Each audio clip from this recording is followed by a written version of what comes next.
सभापतींना भेटतील अशी चर्चा आहे. 15 कोटी रुपये टोकन दिल्याचे देखील आरोप होत आहे. कशा अर्थानं तुम्ही या सगळ्या ऑपरेशनकडे पाहता? असं आहे, ऑपरेशन टायगरच्या बाबतीत अनेक दिवसापासून वर्तमानपत्रामध्ये चर्चा चालू आहे. पण हे असं मला वाटतं की वर्तमानपत्रांनी उचललेला विषय दिसतो. तिकडे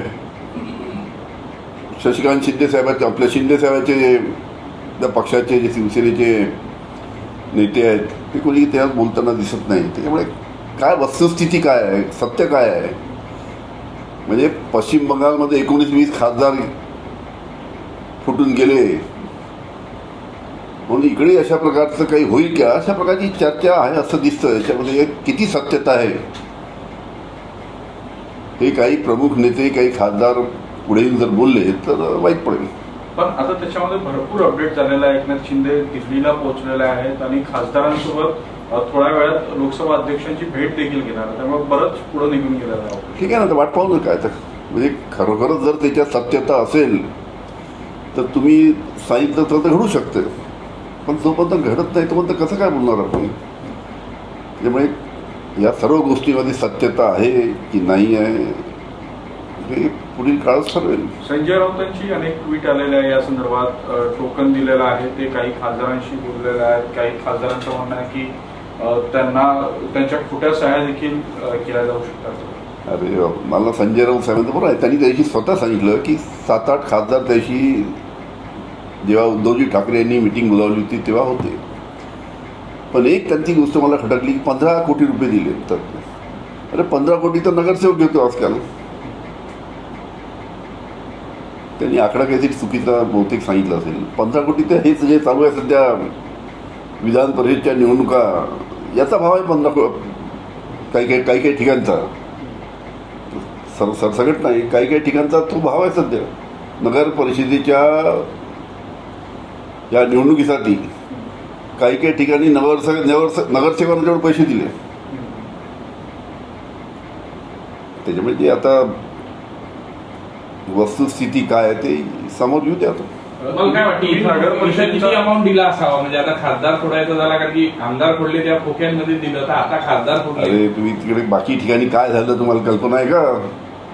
सगळा 100च्या वरतीच कारभार आहे सगळा. 100 कोटी रुपये एक खासदारांसाठी दिले असेल असं वाटतं.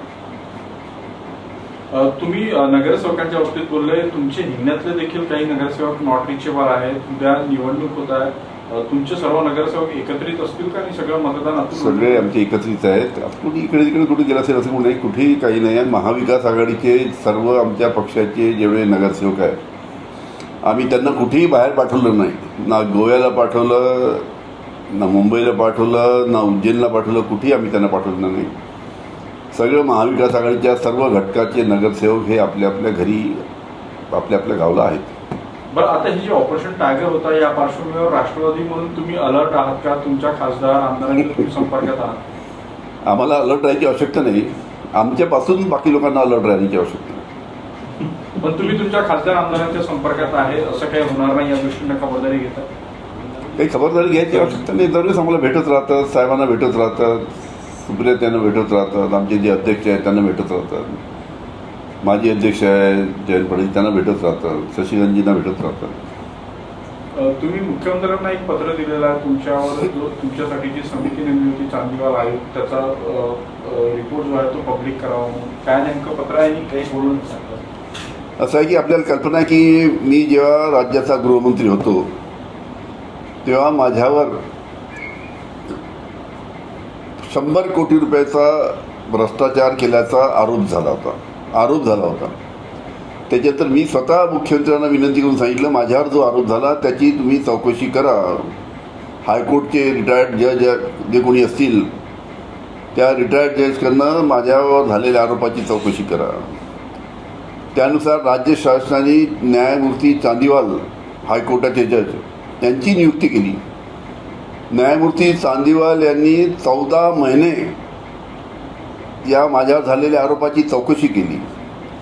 1400 पानाचा रिपोर्ट त्यांनी राज्य शासनाला 4 वर्षापूर्वी दिला. 4 वर्षापूर्वी माझी मागणी एवढीच आहे की जो रिपोर्ट माझ्या बाबतीत जी चौकशी झाली आहे त्याचा रिपोर्ट जो राज्य शासनाकडे 4 वर्षापासून पडलेला आहे तो लोकांसमोर आणावा, सार्वजनिक करावा, ही माझी मागणी आहे. पण अनेकदा मी शासनाला पत्र दिलेत, जवळजवळ मी आतापर्यंत 11 वेळा पत्र लिहिलेत की माझ्यावर झालेल्या आरोपाचा चौकशी रिपोर्ट जो आहे न्यायमूर्ती चांदीवालचा तो लवकरात लवकर जनतेसमोर आणावा, म्हणजे दूध का दूध पाणी का पाणी होईल त्याच्यामध्ये. पण राज्य शासनाने हा रिपोर्ट का दडून ठेवलेला आहे, का लपून ठेवलेला आहे, का लोकांसमोर हा माझ्यावर झालेल्या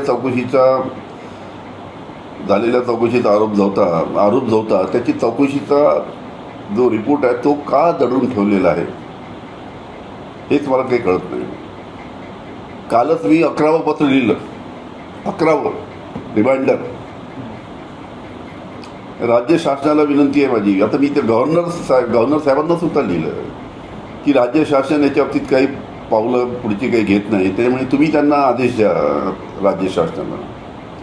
आता गव्हर्नर साहेब काय आदेश देतात राज्य शासनाला पाहू. आता साहेब एक शेवटचा प्रश्न आहे की जी माहिती मिळते त्यानुसार म्हणजे शिवसेनेकडून 6 खासदारांच्या सहीचं पत्र हे कालच ओम बिर्ला यांना देण्यात आलेलं आहे. बीप जारी करेल या भीतीने कालच पत्र दिलेलं, त्यामुळे ऑपरेशन टायगर यशस्वी झाल्याची माहिती सुद्धा येऊ दे, माहिती पुढे येऊ दे. जोपर्यंत याच्या बाबतीत सत्यता पुढे येत नाही त्याच्याबद्दल कशाला आपण काही बोलत बसायचं. थँक्यू.